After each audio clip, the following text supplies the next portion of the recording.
Ashamaa akkam jirtu kabajamtootaa fi daawwattoota koo Dr. Obsaan jedhama.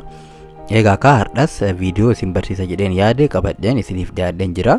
Sagantaa keenya kan hardhaa irratti shamarreen takka walqunnamtii saalaa akkanaa yookaan poozishiniyoota kanaan walqunnamtii saalaa kan si wajji gootu yoo ta'e abadan ishee dhiistee gara biraa deemuuf hin yaadinii. Akkasuma immoo jaalleen kee poozishinoota kanaan walqunnamtii saalaa kan si wajjin godhu yoo ta'e si gammachiisuu danda'a. Innis umrii kee guutuu nama ati isa hin daganne ta'uu ni danda'a. Kanaaf ijoollee umriin keessan 18 galii viidiyoo kana akka laaltan isiniif hin hayyamu. Umriin keessan 18 fi sanaa ol warroota ta'eef akka barnootatti akka isin fudhattanii fi akka irraa barattan abdiin qaba. Shamarree poozishinii kana siif hayyamtuu fi walqunnamtii kana si wajjin gootu wajjin umrii kee guutuu kan jiraattu yoo ta'e yoomuu si hin jibbisiistu akkasuma immoo yoomuu si hin hifachiistu. Namoonni tokko tokko poozishinii jijjiiruu fi poozishinii haarawaa yaaluun akka safuutti ilaalu. Barnoota an asitti isin barsiisu kanas barnoota saayinsiiti. Saayinsiin safuu hin qabu. Waan hundayyuu tokko tokkoon baasnee ilaaluu qabna. Safuun barnoota keessatti hin barbaachisu. Kanaaf komentii keessan ilaalaa yeroo tokko tokko jechoota fakkeenyaaf qinxirii jedheetiin kaasuu danda'a. Yeroo kanatti qinxiriin afaan biraa hin qabu. Afaan Oromootiin afaan safuu hin jira yoo kan jettan ta'e komentii irra naaf kaayuu ni dandeessu. Qaamni saalaa shamarranii qaama saalaa shamarranii jennee waamuu ni dandeenya Oromoo waan taaneef. Safuu wanni jedhamu akka jiru nan beeka. Anis waan kana nan deeggara. Garuu jecha qinxirii jedhuuf, jecha harma jedhuuf, jecha teessoo jedhuuf afaan biraa hin jiru. Afaan Oromoon itti qabnu afaanuma tokko. Kanaaf jechoota kanneen yoo kan fayyadamu ta'e barnootaaf waan ta'eef irraa fayyadamuu fi irraa barachuu qabdu. Komentii poozitiivii isin naa kennitanii fi na jajjabeessaniif galatoomaa jecha. Sagantaa keenya kanarraa irratti poozishinoota isin yaaluu qabdanii fi walqunnamtii saalaatiif poozishinii mi'aawaa ta'an shamarreen takka walqunnamtii kana kan si hayyamtuu fi kan si wajji gootu yoo ta'e shamarree tana gamana osoo hin jedhin fuudhii isii wajjin jiraadhu. Maaliif si hin hifachiistu. Dhiirri tokkos poozishinii kana walqunnamtii saalaa kan si wajji yoo godhu ta'e si gammachiisuu fi haras si galfachiisuu waan danda'uuf dhiira akkanaa baay'ee ofitti maxxansitee qabachuun siifis ni fayyada. Barnoota ana siif ergu kana jaallee keessaniif sheer gochuun akka inni irraa baratu gochuu ni dandeessu. Shamarranis poozishinoota kana itti fayyadamaa isiniin jecha.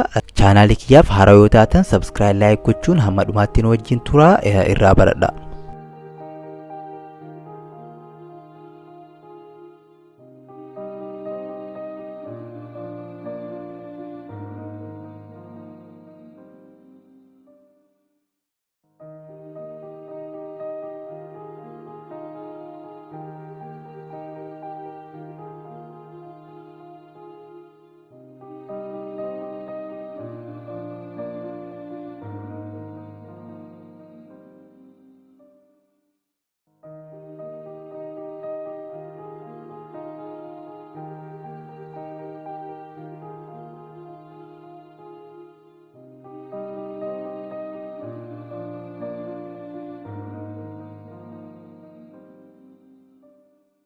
Yeroo ati miila kee ol kaastee ceekoo isarra keettee walqunnamtii gootanitti jiispaatii kee tuquu danda'a. Akkasuma immoo jiispaatii kee baay'ee rigaa. Yeroo kanatti faayidaa jiispaatii fi jiispaatii maal akka ta'e barumsa kiyya kan dabre irratti bal'inaan isin barsiisee ture. Achi dhaquudhaan ilaaluu ni dandeessu. Jiispaatiin qaama saalaa shamarranii gara oliitiin seentimeetira 1 yookaan 2 ol seenuudhaan kan argamudha. Jiispaatii san salphamatti argatuu fi riguu danda'a. Yeroo kana godhutti immoo shamarran akka jiksanii fi fedhii fi akka fixatan godhuu ni danda'a. Yeroo kanatti shamarreen takka addunyaa isheen keessa seentee hin beekne keessa seensisuu ni danda'a. Akkasuma immoo ishee ficcisiisuu danda'a. Kuni faayidaa guddaa isheef qaba. Shamarreen takka akka jiksitu biyya keenyatti baay'ee hin beekamu, baratamaas miti. Garuu akkuma dhiiraa shamarreenis ni jiksiti, fedhiis ni fixatti. Kanaaf dhiirri tokko shamarree san gammachiisuu yoo kan barbaadu yoo ta'e miila ishee kana ceekuu irra kaayuudhaan salphamatti jiispaatii ishee argatuu ni danda'a. Qaamni saalaa dhiiraa guutumaan guututti yeroo ol seenutti jiispaatii ishee san argatuuf baay'ee ulfaata. Garuu yeroo miila gateettii isaarra keettutti yookaan ceekuu isaarra keettutti qaamni saalaa isaa cinaa qofattu seenaa, guutuun isaa hin seenu. Yeroo cinaan qofa seenutti isheen akka jigsituu fi akka isheen fedhii fixattu godhuu ni danda'aaf. Jigsuun shamarraniif faayidaa inni qabu barnoota dabarii irratti kanallee isin barsiisee ture.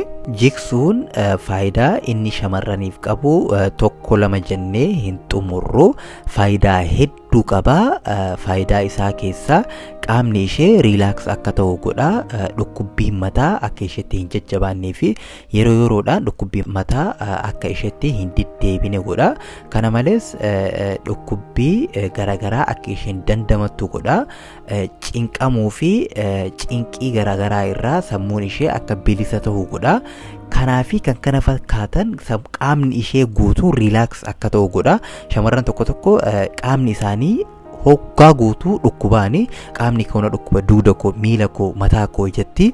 Waan kana hambisuuf garuu shamarreen takka yeroo jigsitutti wanni kun guutumaan guututti ishee gadhiisee badaa. Kuni faayidaa guddaa shamarraniif qaba. Qaamni ishee guutumaan guututti riilaaks akka taatuu fi fleksibal akka isiin taatu ishee fayyada. Kanaaf shamarreen takka yoo xiqqaate ji'atti yeroo takka jigsuu qabdi.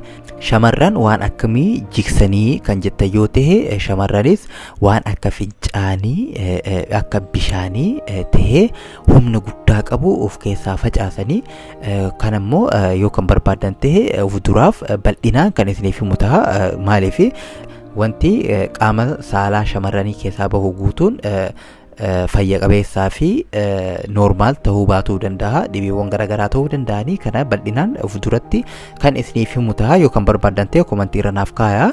Kanaan ala garuu shamarreen takka akka isheen fedhii fixattuu fi jaalleen keetis akka inni sitti gammadu kan barbaaddu ta'e gateettii irra kaayuudhaan walqunnamtii saalaa mi'aawaa ta'e godhuu ni dandeessu. Kana malees abbaa manaa fi haadha manaa yoo kan taatan ta'e ilma argachuu kan barbaaddan yoo ta'e yeroo ishee miila kana ol qabdutti isparmiin kee guutumaan guututti gara gadaameessa ishee dhaquudhaan killee cabsaa. Kanaaf warroonni ulfaa'uu barbaadan yookaan ijoollee horachuu barbaadan poozishinii kana fayyadamuudhaan walqunnamtii saalaa mi'aawaa ta'e godhuu ni dandeessu. Akkasuma ijoollee argachuu ni dandeessu. Inni lammaffaan isheen garaadhaan ciisuudhaan tiraasii garaa ishee jala kaayuudhaan miila ishee xiqqoo adda bantee walqunnamtii akkasitti godhamuudha. Walqunnamtiin kun walqunnamtii hedduu mi'aawaa fi hedduu jaallatamaadha. Akkasuma immoo jiispaatii ishee riguu fi akka isheen fixattu taasisuu ni danda'a. Dhiirris walqunnamtii kana hedduu jaallatanii dhiironni maaliifi qaamni saalaa isaa gad fageenyaan seenuu ni danda'a. Akkasuma immoo teessoo kee gara duubaatiin ilaalaa, qaama saalaa kee gama duubaatiin ilaalaa, harkaanis tuttuqaa walqunnamtii si wajjin godhuu ni danda'a. Isaaf mijataadha. Keessattuu dhiirota fedhii hin qabneef fedhiin isaanii dafee du'uuf dhiironni tokko tokko osoo walqunnamtii saalaa godhan fedhiin isaanii du'aa yookaan qaamni saalaa isaanii hin kufa. Dhiirota akkasiif walqunnamtiin kun baay'ee mijataa fi kan jaallatamuudha. Dhiirota normaaliifis walqunnamtiin kun hedduu dhiirota biratti jaallatamaadha. Poozishiniin kun ati garaadhaan ciistee tiraasii uf jala kaayuudhaan miila kee xiqqoo adda banuudhaan inni gara duubaatiin walqunnamtiin inni si wajjin godhu sun walqunnamtii hedduu mi'aawaa fi atis qaamni saalaa isaa kun hedduu yeroo inni sitti seenutti garaadhaan ol jedhuudhaan qaamni saalaa isaa sun akkas keessaa qabba'u godhuu ni dandeessa salphamatti. Kana malees isaaf immoo hedduu kan isa gammachiisuu fi duubaan guutumaan guututti teessoo kee ilaalaa, harkaan tuttuqaa, susukkuumaa walqunnamticha si wajjin godhuu ni danda'a. Akkasuma immoo dugda kee qabee qaama saalaa isaa wajjin walitti buusuudhaan akka dadhabbiin ittiin dhagamnee fi salphamatti atis isa gargaaraa gara duubaa sosossa'aa qaamni saalaa isaa kun akkas keessa seenu godhuudhaan wal bohaarsuu fi wal qunnamtii saalaa mi'aawaa ta'e dabarsuu ni danda'a. Dhiironni shamara akkasiisan bira hin darbanii jaalalaafis jiruufis haadha manaa ishee godhachuu barbaadu. Akkasuma immoo wal qunnamtii poozishinii ajaa'ibaa fi addunyaa irrattis jaallatamaa fi poozishinii ajaa'ibsiifamedha. Yaaluun baay'ee barbaachisaadha. Maaliif jaallee kee wajjin haadha manaa kee wajjin poozishinii akkanaa kan hin fayyadamnee fi yeroo bareeda kan hin dabarsine yoo ta'e jiruun nuti jiraannu baay'ee dheeraa kan hin taanee fi itti bohaaruu fi itti bashannanuun barbaachisaadha. Kanaaf poozishinii akkanaa kana itti fayyadamuun wal qunnamtii saalaa mi'aawaa ta'eef kan isin gargaaruu fi kan isin fayyadudha. Itti fayyadamaa, itti bohaara. Inni sadaffaa fi inni dhumaa dhiironni shamarra isaan jaallatanii fi of duraafis isaan fedhan keessaa shamarra akkamiiti? Shamara wal qunnamtii irratti yeroo hundaa biyya keenyatti maaltu baratame? Dhiirri tokko gubbaa ta'a, shamarreen jala ciisti. Walqunnamtiin akkasumatti eegalame akkasitti dhuma. Walqunnamtiin kun garuu dhiirota biratti baay'ee filatamaa miti.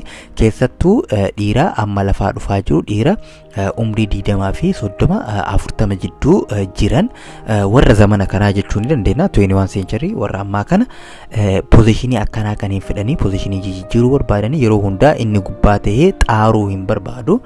Yeroo tokko tokko atis gubbaa ta'uudhaan akka ati isa gargaartu barbaada. Kana jechuun maali?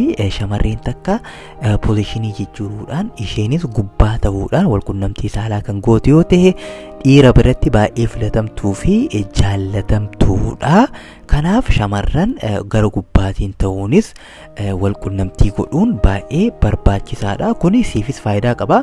Tokkoffaa wal qunnamtichi guutumaan guututti to'annoo kee jalatti oola.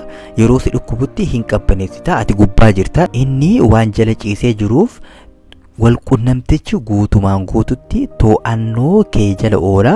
Yeroo si dhukkubutti hin qabbaneessita, yeroo fedhiin kee kaka'utti hin ho'ista, yeroo si tolutti hin rirriigda. Akka feetitti wal qunnamticha to'atuu fi isas haara isa baafachiisuu dandeessa. Yeroo hundaa inni xaaruu hin barbaadu. Dhiironni zamanaa dargaggoon amma lafaa dhufaa jiran wal qunnamtii akkanaa kun dhiiras baay'ee bohaarsa. Shamarranis akka isinitti gammaddan guutumaan guututti abdiin qaba. Yeroo gubbaa taatutti qaamni saalaa isaa sun gar fageenyaan akka qaama saalaa kee tuquu fi akka guutumaan guututti qaama saalaa kee kana rigu taasisa. Kana malees teessoo keetiin irra teettee keessattuu siree laafaa fi ispiriingii qabu yeroo argattanitti baay'ee filatamaa fi salphamatti sosossa'uun walqunnamticha walqunnamtii saalaa mi'aawaa ta'e godhuu ni raawwatuu ni dandeessu. Shamara akkasiisaniif dhiirri bakka guddaa kenna. Kanaaf shamarran poozishinii jijjiiruu fi jaallee keessan gammachiisuun baay'ee barbaachisaadha. Dhiironni shamara akkasii baay'ee jaalatu. Kanaaf dur shamarran yeroo gubbaa ta'anitti dhiirri akka waan salphinaatti ilaala. Dhiirri tokko akkamitti jala ta'a, shamarreen akkamitti gubbaa taate dhiirri jala ta'a. Waan akkasiisantu jira. Duraan irraa kaasee waan akkasii dhagahaa guddannee ni beekna. Garuu amma wanti akkasii jijjiiramee jira. Namni hunduu wal qixaa, shamarreen gubbaa taatus jala taatus wanni kun fedhii wal qunnamtii taataati. Jaallee keetii isheen gubbaa taate si gammachiiste, atis ishee gammachiisuun baay'ee filatamaa fi baay'ee jaallatamaadha. Kanaaf wal qunnamtii saalaa kana raawwatuudhaan poozishinii sadan ani isiniif hime kana fayyadamuudhaan inni dura miila ishee si gubbaa kaayuudhaan ceekuu kee irra kaayuudhaan wal qunnamtii godhamuudha. Inni lammaffaa immoo garaa isheetiin gara lafaatti ciisuudhaan tiraasii uf jala kaayuudhaan wal qunnamtii saalaa godhamuudha. Inni sadaffaan immoo dhiirri tokko akkasi jaallatuu fi of duraafis akkasi hawwu. Dhiironnis shamarran akkanaa bira hin darbinaa, hiree hin argamne si gammachiisuu fi hara si baafachiisuu dandeessi. Shamarreen gara gubbaa taatee si gubbatti aantee wal qunnamtii saalaa gootu baay'ee shamarree barbaachistuu fi shamarree yeroo wajjin deemtuudha. Keessattuu dhiirota dhukkubbii dugdaa qabanii fi rakkoo diskii wajjin wal qabatu qabaniif poozishiiniin kun baay'ee barbaachisaa fi murteessaadha. Dhiirri dhukkubbii dugdaa qabu sosochii dugdaa yeroo godhatti dhukkubbiin isatti dhagahamuu danda'a yookaan dhukkubbiin sun isatti hammaachuu danda'a. Yeroo kanatti jaalleen kee yookaan abbaan manaa kee akka hin dhukkubsanne kan barbaadu yoo ta'e ati gubbaa ta'uudhaan inni salphamatti ciisee ati gubbaa ta'uudhaan wal qunnamtii saalaa godhuu ni dandeessu. Yeroo kanatti atis isa gargaartaa akka inni hin dhukkubsanne innis sitti buhaaraa akkasuma immoo si argatuu isaatiin wal qunnamtii kana si wajji godhuu isaatiin baay'ee gammada. Kana malees yeroo wal qunnamtii kana dhiirri tokko si wajji godhutti qaama kee ilaalaa godha. Maaliif ati irra teettee inni ciisee yeroo wal qunnamtii gootanitti harma kee ilaalaa, harma kee harka lachuunuu harma kee qaqqabaa, qaama saalaa isaa immoo ati wal qunnamtii godhaa jirta. Kuni addunyaa inni hin argin keessa isa seensisa. Kanaaf dhiironni shamara akkanaa yoo argatan garagaranii hin ilaalanii ishee fuudhuu fi ishee wajjin jiruu fi jiraachuu barbaadu. Faayidaa guddaa qaba. Akkuma ture isin jedhe rakkoo dugdaa dhiirota rakkoo dugdaa qabaniif baay'ee gargaara. Akkasuma dhiirri tokko harma kee tuttuqaa, qaama kee ilaalaa, dugda kee qaqqabaa. Atis yeroo barbaaddu gajjattee isa dhungataa, harma kee tuttuqaa, teessoo kee harkaan qaqqabaa. Wal qunnamtii yeroo si wajji godhutti wal qunnamtii mi'aawaa fi yoomuu hin dagatamne isaa wajji godhuu ni dandeessa. Kanaaf poozishinoota kana itti fayyadamuudhaan jiruu keessan mana keessan jijjiiruu ni dandeessu. Egaa akka kabajamtootaa fi daawwattoota akka barnoota akka irraa argattan abdiin qaba. Sagantaa koo kan har'aa asirratti xumureen jira. Gaaffii kamuu komanteera naaf kaa'uu ni dandeessu. Gaaffii keessaniif deebii gahaa ta'e qabadheen kan dhiyaadhu ta'a. Gaaffii keessan tokko tokkoon ilaaleetan jira. Ammas nan ilaalaa deebiif itti kennaa jira. Egaa akka sagantaa koo kan har'aa asirratti xumureen jira. Chaanaalii kiyyaaf haaraa yoo taatan subscribe, like gochuun hamma dhumaatti waan hojii turtaniif galatoomaa jecha fayyaa argadhaa. Fayyaa dhabina.